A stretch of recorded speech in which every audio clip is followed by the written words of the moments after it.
A clay disc the size of a dinner plate holds a message nobody's ever decoded, and the archaeologist who found it made a choice that might have buried the answer forever. July 1908. An Italian excavation team digs through the ruins of Phaistos, a Minoan palace on Crete. The site's been abandoned for millennia. Soil, stone, pottery shards, the usual debris of a dead civilization. Then one of the workers unearthed something different, a terracotta disc about 6 inches across, covered on both sides with symbols stamped into the clay in a tight spiral. No one on that dig had seen anything like it. Not in Crete. Not anywhere. The man leading the excavation was Luigi Pernier.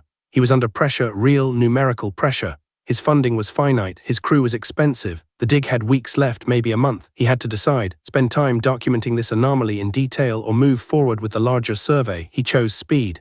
The disc went into a crate with hundreds of other finds. What Pernier didn't know, what nobody knew at that moment, was that he'd just found one of the most significant undeciphered texts in human history. And his decision to move on would cost us a century of lost context. No detailed field notes, no photographs of where it was found, no artifacts nearby that might have explained its purpose. The disc was orphaned from its own past. The disc arrived in Athens in 1909. It was catalogued, photographed once and locked away.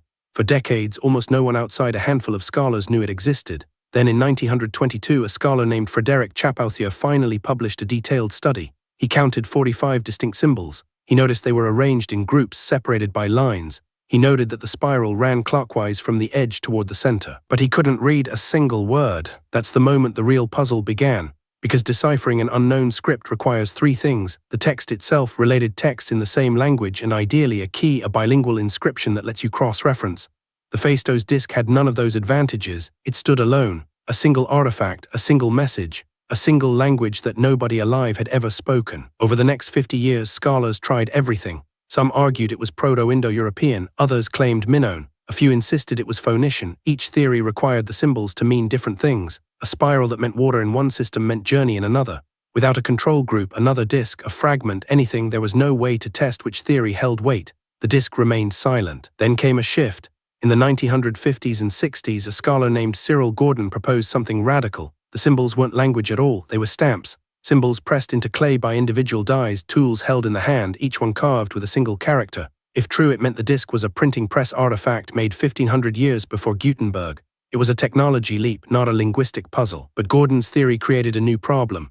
If the symbols were stamps, then their order on the disc might not matter. They could be decorative, ceremonial, or they could represent something but what? A prayer, a name, a tax record. Without context, the disc became even more opaque. You could see the mechanism now, but not the meaning. By the 1970s, computers entered the game. Scholars began mapping every symbol, every position, every repetition. They ran frequency analysis, the same statistical tool used to crack modern ciphers.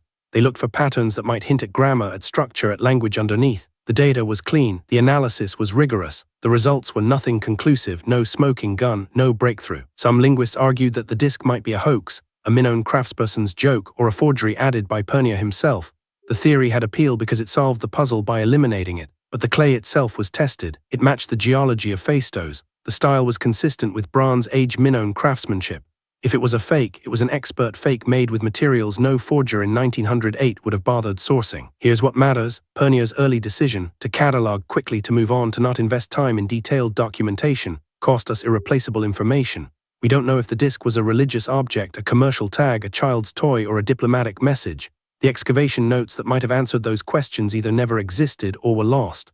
One man's time management decision, made under budget pressure in 1908, echoes across 4,000 years. Today, the disc sits in the Heraklion Museum in Crete. Scholars still study it. New hypotheses emerge every decade. Some argue it's a solar calendar. Others claim it's a prayer to a goddess. A few insist it's a musical notation. Each theory is defended with data, with logic, with careful argument, and none of them can be definitively proven or disproven. The artifact remains exactly what it was in 1908. A message from a dead civilization, locked in a language no living person remembers. The real mystery isn't the symbols themselves, it's the cost of lost context.